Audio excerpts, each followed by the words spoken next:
de front, elle est quasiment gelée, ni de gain, ni de perte d'un côté comme de l'autre. Mais selon les indiscrétions de nos confrères du Figaro, eh bien, les Ukrainiens seraient vraisemblablement en train de profiter de cette période pour mener une contre-offensive massive. Alors, plusieurs villes pourraient donc faire l'objet de cette contre-offensive. Scénario numéro 1, les Ukrainiens tenteraient, pourquoi pas, de reprendre la ville de Zaporijia, plus précisément l'ensemble de cette région de Zaporijia où se trouve la centrale nucléaire dans la ville d'Enerdoar. Là, évidemment, il y a un risque majeur, risque d'accident nucléaire. Comment faire pour reprendre la centrale en toute sécurité? Les Ukrainiens pourraient, pourquoi pas, installer du matériel militaire sur la rive du Dniepr qu'ils occupent toujours. Mais là aussi, cette offensive, elle semble très risqué. Deuxième scénario, un peu moins risqué cette fois, les Ukrainiens pourraient pourquoi pas mener une contre-offensive en Crimée. Vous le savez, depuis la reprise de Kherson, la Crimée, elle est de plus en plus vulnérable.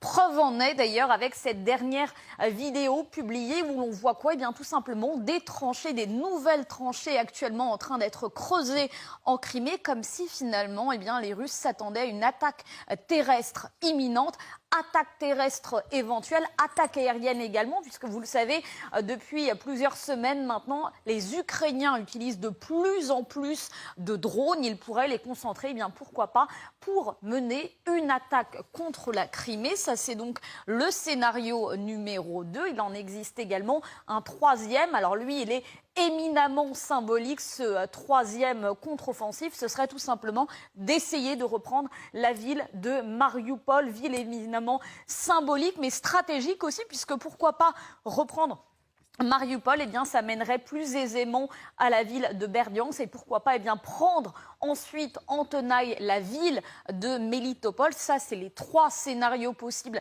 côté ukrainien. Les Russes, eux, s'attendent également à une contre-offensive de Kiev, mais pour eux, elle sera plutôt dans le Donbass et plus précisément autour de la ville de Kremina, puisque selon plusieurs sources russes, il se passe quelque chose. En tout cas, les Ukrainiens sont en train d'amasser du matériel et des hommes dans cette zone. Preuve peut-être effectivement qu'une attaque d'envergure se prépare dans la zone. Mais tout cela est évidemment conditionné à un point majeur, c'est évidemment les munitions, le matériel. Est-ce que Kiev a les moyens de mener une attaque de cette taille? La réponse, on la connaîtra sûrement dans les toutes prochaines semaines. Merci beaucoup, Niline. Voilà donc pour ces trois hypothèses. Il y a des certitudes aussi côté ukrainien. Quoi qu'il en soit, ils affichent leurs ambitions en ce début d'année. Ils veulent répondre coup pour coup aux Russes et cela commence par multiplier forcément les frappes sur leur territoire. Écoutez cette déclaration du chef des renseignements militaires ukrainiens. L'Ukraine a-t-elle frappé une base aérienne russe? Je ne peux pas vous donner de réponse à cette question pour le moment. Seulement après la fin de la guerre. Après la guerre, vous pourrez répondre à cette question? Je pense que oui. Quelle est votre réaction à cela, même si vous ne revendiquez pas votre responsabilité? Je suis très heureux de voir ça. Voilà ma réaction. C'est votre réaction? Oui. Pensez-vous qu'il y en aura d'autres? Oui. En Russie, au plus loin de la Russie? De plus en plus loin. Et en Crimée? La Crimée est une partie de l'Ukraine, donc c'est une partie de notre territoire. Nous pouvons utiliser n'importe quelle arme sur notre territoire. Guillaume Lagan, on ne s'interdit plus rien. Ils peuvent continuer à frapper en profondeur le territoire russe. Et qu'est-ce qu'on se dit? S'ils ne le font pas, ils risquent peut-être éventuellement de perdre la guerre? Ce qui est certain, c'est que ce début d'année, qui semblait, il y a quelques mois encore, très problématique pour l'Ukraine, semble au contraire difficile pour la Russie. Je veux dire, les signaux quand même s'accumulent d'une difficulté russe à mener ce conflit. La stratégie russe qui consiste à bombarder les centres civils, à essayer de briser le moral de la population ukrainienne, les bombardements s'accumulent, mais on n'a pas l'impression qu'une inversion se produit.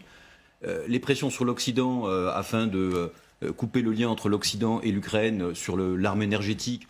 Là aussi, la visite quand même à Washington du président ukrainien a quand même montré au monde entier que le soutien occidental et le soutien américain continue, perdure. Ouais. Donc il y a quand même une difficulté et je dirais que sur le plan purement militaire, les Russes aussi ont quand même des difficultés évidentes. Je rappelle qu'ils ont quand même perdu la moitié de leur parc de chars, 1500. Il y a une étude qui vient de sortir qui évalue à un peu moins d'une centaine le nombre d'avions qu'ils ont perdus. Et parallèlement à ce problème matériel, il y a la question de la formation des chasseurs, avec un nombre de pilotes capables de conduire ces chasseurs qui est très réduit aujourd'hui. Pourquoi ? Apparemment parce que beaucoup de vétérans, beaucoup de formateurs ont été mobilisés sur le front, donc ils ne peuvent pas assurer ces formations. Et donc on a aussi un problème de ressources humaines finalement pour la Russie. Alors évidemment tout ça c'est des conjectures, on n'a pas beaucoup d'informations, mais quand même. Et je reviens tout à l'heure là sur le bombardement dont on a parlé de ces recrues russes. Le général a parlé d'erreurs qui avaient été commises, de concentrer. Ça ressemble aussi à un manque de formation, c'est-à-dire que comme on n'a plus les formateurs sont au front, ils ne forment plus suffisamment bien peut-être ces mobilisés, et on a des erreurs qui se traduisent par des pertes en hommes très, très importantes. Donc tout ça pour dire qu'il y a quand même une accumulation de difficultés pour la Russie. Alors ça veut dire aussi que les Ukrainiens se sentent plus autonomes, plus capables de prendre des initiatives. À la fin de l'année déjà, on s'en souvient, à Saratov, ils ont bombardé des bases russes sans le revendiquer, mais enfin, on ne voit pas trop d'où ça pourrait venir à part des Ukrainiens. Aujourd'hui, un homme comme Ben Hodges, l'ancien chef d'état-major américain, dit pour moi, en août, ils seront en Crimée. Si on leur donne les armes. Il dit pas exactement ça. Non, il dit qu'ils seront en Crimée en août. Ils y seront plus tôt si on leur donne des missiles de longue portée. Bon.